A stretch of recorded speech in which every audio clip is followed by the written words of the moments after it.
नमस्कार दोस्तों, स्वागत है आपका मिनी पॉकेट एफएम चैनल पर, जहां की कहानियां आपको एक अलग ही दुनिया में ले जाती हैं। यहां आपको मिलेंगी रोमांच और फैंटास्टिक कहानियों के शानदार एक्सप्लेनेशन। और अगर आप स्टोरी के ऑडियो सुनने के शौकीन हैं, तो आप हमारे चैनल मिनी पॉकेट एफएम को सब्सक्राइब करना ना भूलें। आज मैं आपके लिए लेकर आया हूं न्यू स्टोरी का नया और धमाकेदार एपिसोड।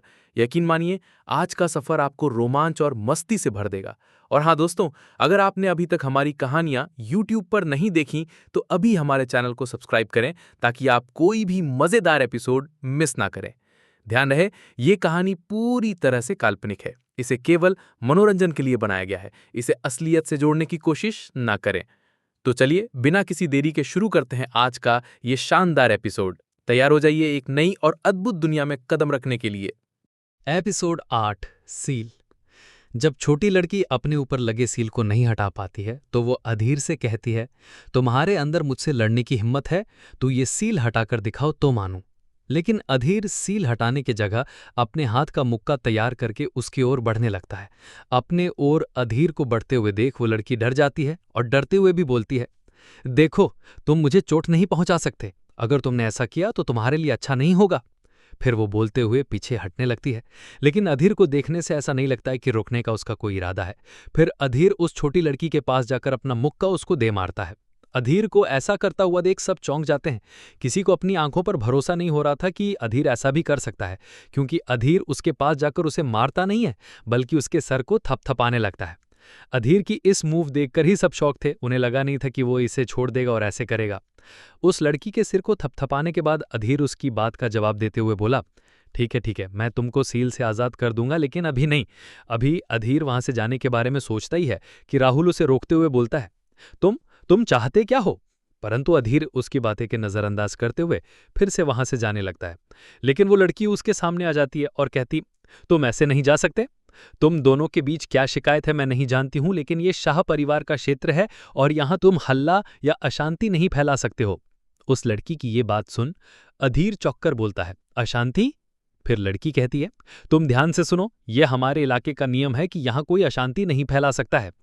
अधीर उस लड़की की बात को बीच में काटते हुए अपने पीछे खड़े राहुल के 3 गार्ड को देखते हुए बोलता है, मुझे लगता है ये तीनों तुमको अच्छे से जरूर बता सकते हैं कि कौन अशांति फैला रहा है।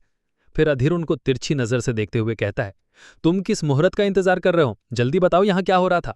अधीर की बात जैसे ही खत्म होता है, वो गार्ड अधीर के डर से सब सच बताने लगते हैं। वो कहते हैं, ये राहुल ही है जो हमें इस लड़के को मरने को बोला था और यही अशांति फैला रहा है। उस गार्ड की बात सुन वो लड़की जो पहले से ही गुस्से में थी, वो और भी गुस्सा हो जाती है। वैसे तो राहुल डरा हुआ नहीं था, लेकिन गार्ड से सच सुनने के बाद राहुल भी डरने लगा था।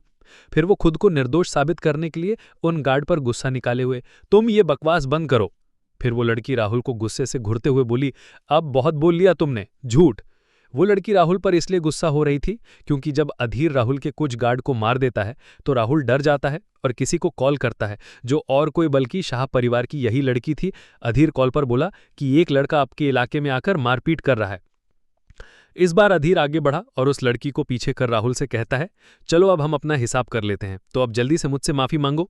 इस पर राहुल अकड़ दिखाते हुए बोला, माफी और मैं, ये सिर्फ तुम्हारे सपने में ही संभव है। अभी राहुल का बोलना खत्म ही हुआ था कि उस कमरे में चट की आवाज गूंजती है। फिर जब सब राहुल और अधीर को देखते हैं तो पता चलता है अधीर में राहुल के गाल पर एक थप्पड़ जड़ दिया है। राहुल अधीर के इस बर्ताव से गुस्सा हो जाता है और गुस्से से बोलता है, मुझे मारने की तुम्हारी हिम्मत कैसे हुई? अब मैं तुम्हें नहीं छोड़ूंगा, मैं तुम्हारी जिंदगी बर्बाद कर दूंगा। अभी राहुल कुछ और भी बोलने वाला था, लेकिन तब तक फिर से अधीर उसे एक और थप्पड़ जड़ देता है। फिर अधीर अपने चेहरे पर बिना कोई भाव लाए कहता है, अगर तुम बदला लेना ही चाहते हो तो तुम मुझे कहीं और कभी भी खोज लेना, परंतु तुम्हें मुझसे अभी माफी मांगना पड़ेगा, चाहे तुम्हारा मन हो या ना। लेकिन राहुल अभी भी माफी मांगने में हिचकिचा रहा था, तो वो लड़की ऊंची आवाज में राहुल को डांटते हुए बोलती है, तुमने मेरे यानी शाह परिवार के क्षेत्र में आकर हंगामा किया और मुझसे झूठ बोला, फिर भी मैंने तुम्हें बच्चा समझा, माफ कर दिया, लेकिन अब तुमको इस लड़के अधीर से माफी मांगनी पड़ेगी। छोटी लड़की को गुस्सा करता हुआ देख राहुल डरने लगता है। बिना मन के मुंह बनाते हुए अधीर से हिचकिचाते हुए बोलता है, सॉरी।